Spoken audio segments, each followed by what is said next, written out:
Pour commencer, cliquez sur l'icône de Medical Post se trouvant sur le bureau de votre tablette ou sur le bureau de votre PC. En tant que médecin, vous pouvez vous connecter via vos données d'identification ou via votre carte d'identité. Votre nom d'utilisateur est votre adresse mail, votre mot de passe est votre prénom en minuscules, sans accent ou caractères spéciaux, plus les chiffres 2 à 5 de votre numéro INAMI.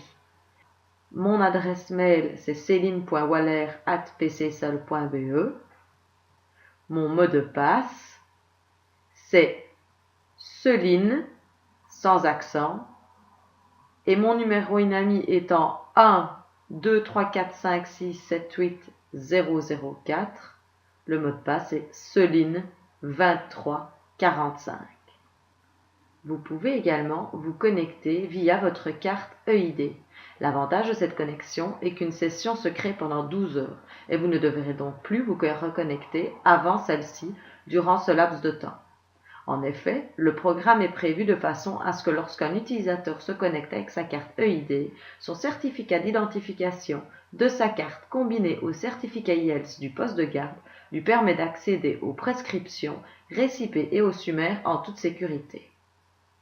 Une fois que votre carte EID est insérée, tapez votre code PIN, puis cliquez sur Connexion via EID. Vous choisissez si c'est un profil de semaine ou de week-end. Nous choisirons Week-end. Et vous choisissez le poste de garde. Nous choisirons Eupen.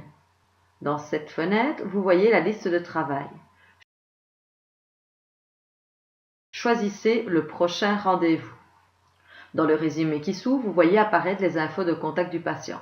L'adresse que l'on voit est celle à laquelle vous devrez vous rendre pour votre visite à domicile, ainsi que le motif de cette visite. Cliquez sur « Visite à domicile » pour ouvrir celle-ci. Pour commencer, encodez un motif. Nous allons encoder « nausée ». Vous pouvez inscrire des plaintes et vous pouvez également prescrire une demande d'examen technique, comme par exemple un test de grossesse, et vous enregistrez. Comme diagnostic, nous encodons grossesse, et comme suivi, autre. L'information de suivi, vous pouvez la signaler, donc par exemple visite chez le gynécologue. Dans ce type de consultation, nous ne ferons pas de prescription ni d'incapacité de travail. Pour clôturer le contact, cliquez sur Clôturer et Rapport. Je vais maintenant vous montrer une seconde consultation plus détaillée. Choisissez le prochain rendez-vous. Dans le résumé qui s'ouvre, vous voyez apparaître les infos de contact du patient ainsi que le motif de la visite. Cliquez sur Consultation pour ouvrir celle-ci. Je vais pendant cette consultation passer en revue toutes les informations que vous pouvez encoder, mais seules celles marquées d'un point d'attention sont obligatoires.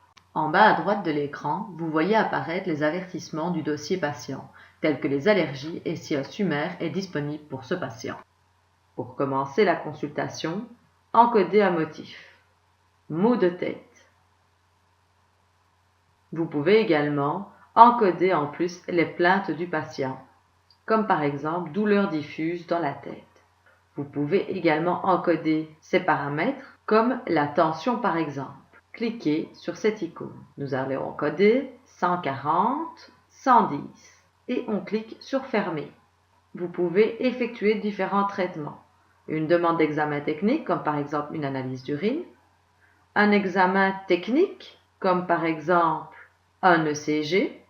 Un traitement, il y en a différents types, comme par exemple une suture ou une fenestration. Vous pouvez choisir ce que vous souhaitez et enregistrer pour sauver.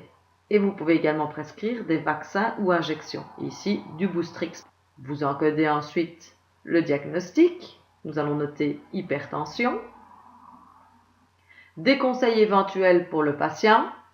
Le suivi et information de suivi si besoin. Donc on va mettre renvoi chez le médecin traitant.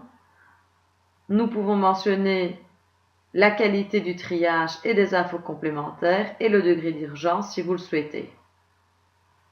À droite, vous voyez apparaître les avertissements sur le patient, encodés par la secrétaire ou par vous-même. Donc, vous pouvez ajouter un avertissement, par exemple, mauvais payeur, agression. Pour l'ajouter, vous cliquez simplement sur Ajouter. Vous pouvez ensuite encoder une prescription. Ici, on va encoder Zestril 28 x 5 mg et nous allons lui prescrire 2 fois par jour. Et cliquez sur Ajouter. Vous pouvez évidemment ajouter d'autres prescriptions supplémentaires, puis cliquez sur Enregistrer et imprimer. Vous voyez apparaître à l'écran la prescription que vous pouvez imprimer avec l'icône ci-dessus. On va rajouter ensuite une incapacité de travail. Donc c'est une incapacité de travailler pour cause de maladie. Nous allons lui donner 2 jours et pour imprimer, cliquez sur Enregistrer et imprimer. Vous voyez apparaître à l'écran l'incapacité de travail et vous pouvez l'imprimer avec le bouton en haut à droite. Cliquez sur Fermer pour fermer l'incapacité. Nous rédigeons ensuite un rapport de consultation. Vous cliquez sur Rapport et vous avez toute une série de rapports de consultation, lettres de renvoi, d'imagerie médicale, d'agression physique, agression sexuelle ou administration de médicaments. Nous prenons rapport de consultation. Vous voyez apparaître à l'écran le rapport de consultation rédigé. Vous cliquez sur la petite imprimante ci-dessus pour imprimer ou vous fermez le document. Ci-dessus, vous voyez apparaître différentes icônes. Le détail patient, il sert à encoder les allergies ou les antécédents importants, par exemple, problème d'allergie à l'amoxicilline et inhibiteur d'enzymes. L'historique du patient permet une vue d'ensemble sur les précédentes visites au poste de garde. Pour clôturer votre patient, cliquez sur Clôturer et rapport. Un rapport sera alors envoyé à son médecin traitant et votre rendez-vous et votre contact seront clôturés. Pour créer un nouveau contact, vous cliquez sur Nouveau contact. Dans la fiche du nouveau contact, vous pouvez encoder toute une série de données. Vous sélectionnez le type de consultation et vous encodez un motif, mot de tête. Vous pouvez rechercher le patient via la recherche ou mettre à jour via le bouton Mettre à jour à partir de la carte d'identité. Une fois que vous avez les coordonnées, vous pouvez, si nécessaire, vérifier ou choisir le poste de garde approprié via ce bouton. Vérifiez également que le médecin traitant est bien correct.